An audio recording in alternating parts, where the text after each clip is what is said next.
இந்த நாட்களும் திருவண்ணாமலை அண்ணாமலையார் கோவிலில் மிகுந்த முக்கியத்துவம் வாய்ந்தவை.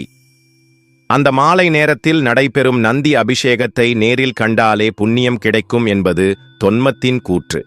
நந்தி தேவிக்கு பால், தேன், சந்தனம், இளநீர் அபிஷேகம் இதன் ஆன்மீக அர்த்தங்கள்.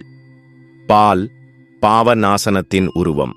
நம்மிலுள்ள மலம், ஆசை, துயரம் அனைத்தையும் கரைத்து மனத்தை சுத்தமாக்கும். தேண்ட வாழ்க்கையில் இனிமை, மொழியில் மென்மை, உறவுகளில் பாசம் ஏற்படுகிறது. சந்தனம் உடல் சூடினை ஆற்றும் சாந்தியின் சின்னம், மனதை அமைதியாக்கும்.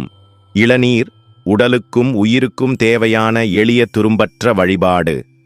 பஞ்சாமிர்தம் ஐம்பொறி இன்பங்களை கடந்து ஐம்பெரும் அருள்களை பெறும் வழி.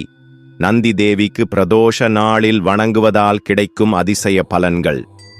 கர்ம பந்தங்கள் களைவான். நந்தி தேவியை பார்த்து பிரார்த்தனை செய்தால் பழவினை கரையும். சிவதரிசனத்தின் வாயிலாகம்.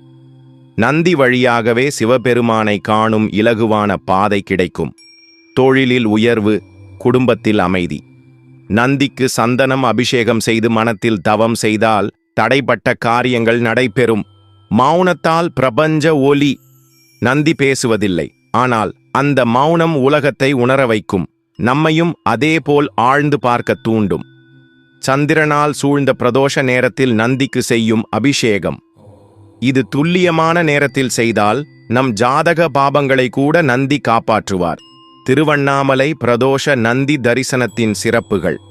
திருவண்ணாமலை நந்தி சிவஞானத்தின் உருவகமும் அனுமதிக்கின்ற இறைவனின் கதவாகவும் கருதப்படுகிறார்.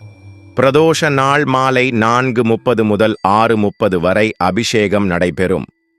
பக்தர்கள் நந்தியின் பின்புறம் நின்று சிவபெருமானை தரிசிப்பது மிகுந்த புண்ணியமாக கருதப்படுகிறது. இது உங்கள் ஆன்மீக வாழ்க்கைக்கு ஏன் முக்கியம்? ஒரு பிரதோஷம் நாள் + ஒரு நந்தி தரிசனம் + ஒரு மனதார